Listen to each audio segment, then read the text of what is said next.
ಕಾಂತಾರ ಸಿನಿಮಾಗಳ ಮೂಲಕ ದೈವಲೋಕದ ಅನಾವರಣ ಮಾಡಿದ ಡಿವೈನ್ ಸ್ಟಾರ್ ರಿಷಬ್ ಶೆಟ್ಟಿ ಅವರು ಇದೀಗ ಮತ್ತೊಂದು ಪೌರಾಣಿಕ ಸಿನಿಮಾದಲ್ಲಿ ಕಾಣಿಸಿಕೊಳ್ಳಲಿದ್ದಾರೆ ಅನ್ನೋದು ನಮಗೆಲ್ಲರಿಗೂ ಗೊತ್ತಿರುವ ವಿಷಯ.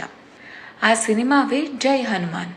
ಇನ್ನು ಈ ಸಿನಿಮಾ ಮುಹೂರ್ತ ಸಮಾರಂಭ ಅಂಜನಾದ್ರಿ ಬೆಟ್ಟದಲ್ಲಿ ಅದ್ದೂರಿಯಾಗಿ ನೆರವೇರಿದ್ದು, ತಮ್ಮ ಪತ್ನಿ ಪ್ರಗತಿ ಶೆಟ್ಟಿ ಅವರೊಂದಿಗೆ ಅಂಜನಾದ್ರಿ ಬೆಟ್ಟಕ್ಕೆ ಭೇಟಿ ನೀಡಿದ ರಿಷಬ್ ಶೆಟ್ಟಿ ಮೆಟ್ಟಿಲು ಹತ್ತಿ ವಿಶೇಷ ಪೂಜೆ ಸಲ್ಲಿಸಿದ್ದಾರೆ.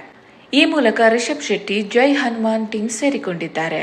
ಹನುಮಂತನ ಜನ್ಮಸ್ಥಳವೆಂದೇ ಪ್ರಸಿದ್ಧಿ ಪಡೆದಿರುವ ಅಂಜನಾದ್ರಿ ಬೆಟ್ಟದಲ್ಲಿ ಭಾನುವಾರ ಬೆಳಗ್ಗೆ ಸಿನಿಮಾ ಮುಹೂರ್ತ ಕಾರ್ಯಕ್ರಮ ನಡೆದಿದ್ದು, ಜೈ ಹನುಮಾನ್ ಚಿತ್ರದ ಪ್ರಯಾಣಕ್ಕೆ ಶುಭಾರಂಭ ಸಿಕ್ಕಿದೆ. ಈಗಾಗಲೇ ರಿಲೀಸ್ ಆಗಿರುವ ಜೈ ಹನುಮಾನ್ ಚಿತ್ರದ ಪೋಸ್ಟರ್ ಸಿನಿಮಾ ಮೇಲಿನ ನಿರೀಕ್ಷೆ ಹೆಚ್ಚಿಸಿದೆ. ಅದರಲ್ಲೂ ರಿಷಬ್ ಶೆಟ್ಟಿ ಅವರ ಆಯ್ಕೆ ಮತ್ತು ಅವರ ಪಾತ್ರದ ಬಗ್ಗೆ ಕುತೂಹಲ ಮೂಡಿದೆ. ಇನ್ನು ಕಾಂತಾರ ಚಿತ್ರದ ಮೂಲಕ ಭಾರತೀಯ ಚಿತ್ರರಂಗದಲ್ಲಿ ತಮ್ಮದೇ ಆದ ಛಾಪು ಮೂಡಿಸಿರುವ ರಿಷಬ್ ಶೆಟ್ಟಿ ಇದೀಗ ಮತ್ತೆ ಪೌರಾಣಿಕ ಸಿನಿಮಾದಲ್ಲಿ ಕಾಣಿಸಿಕೊಳ್ಳುತ್ತಿರುವುದು ಅವರ ಅಭಿಮಾನಿಗಳಿಗೆ ಹಬ್ಬವೇ ಸರಿ. ಈ ಸಿನಿಮಾವನ್ನು ಪ್ರಶಾಂತ್ ವರ್ಮಾ ನಿರ್ದೇಶನ ಮಾಡುತ್ತಿದ್ದು, ಸಿನಿಮಾವನ್ನು ಅದೆಷ್ಟು ಅದ್ಭುತವಾಗಿ ಕಟ್ಟಿಕೊಡಲಿದ್ದಾರೆ ಎಂಬುದನ್ನು ಕಾದು ನೋಡಬೇಕಾಗಿದೆ.